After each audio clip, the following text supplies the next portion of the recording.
Halo SMK Perbankan Alumni Kapalembang dan SMA Sains Alumni Kapalembang.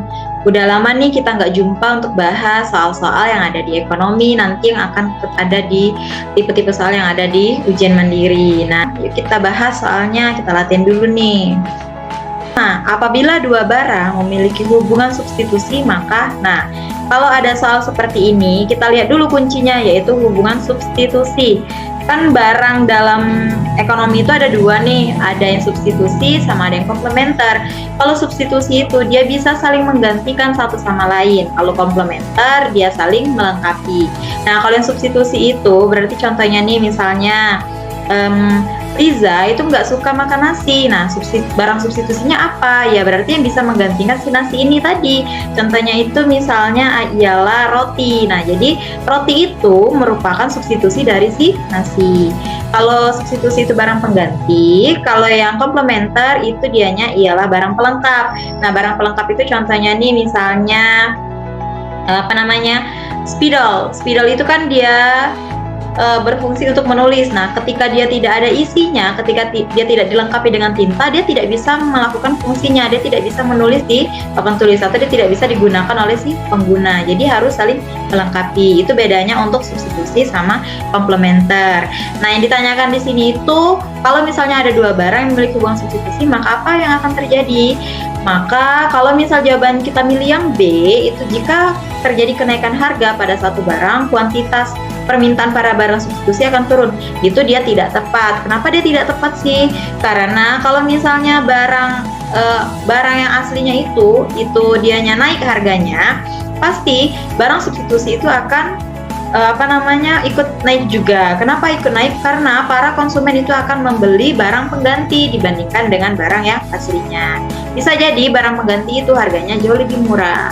Jadi jawaban yang tepat itu adalah yang E, yaitu kuantitas permintaan pada suatu barang itu akan naik, terjadi kenaikan pada harga barang substitusinya.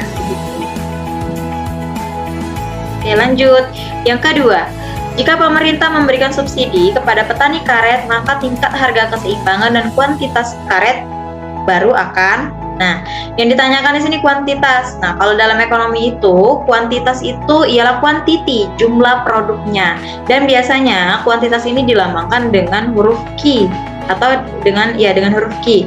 Nah, ditanyakan ini gimana sih hubungan antara harga keseimbangan sama kuantitas barangnya? Maka harga keseimbangannya itu dia akan menurun. Kenapa bisa menurun? Karena pemerintah itu memberikan subsidi. Subsidi di sini itu ialah bantuan kepada petani karet. Jadi harganya itu menurun, kemudian produk yang diproduksi atau kuantitas yang diproduksi oleh produsen itu ikut menaik. Jadi jawaban yang tepat untuk nomor 2 itu ialah yang A. Lanjut nih nomor 3. Berikut ini yang termasuk topik yang dibahas dalam ekonomi makro. Nah, ekonomi makro sama ekonomi mikro itu beda ya.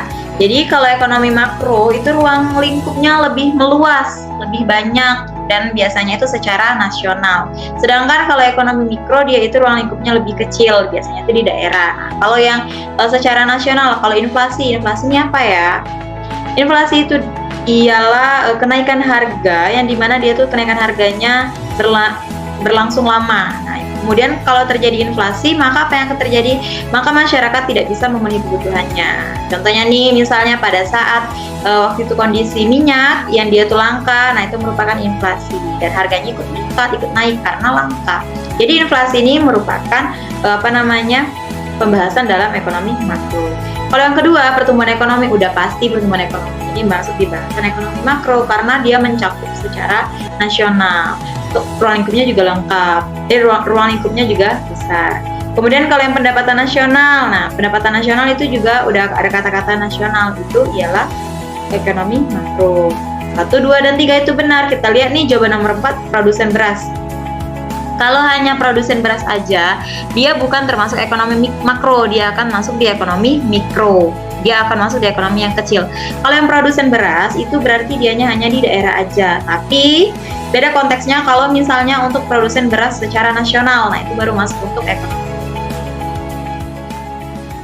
Kemudian lanjut untuk soal yang keempat.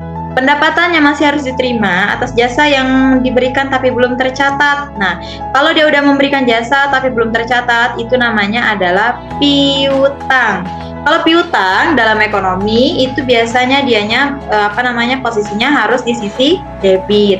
Piutang ini bagian dari harta. Jadi harta itu ketika bertambah posisinya di debit. Jadi piutang itu posisinya di debit.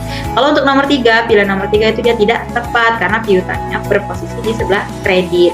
Kemudian di sebelah kreditnya apa? Iyalah kalau ada piutang itu pendapatan jasa. Jasa posisinya di sebelah kredit. Jadi jawaban yang tepat untuk nomor 4 itu ialah hanya pilihan yang nomor 4 saja. Terima kasih atas waktunya, semoga sukses pendidikannya dan lancar.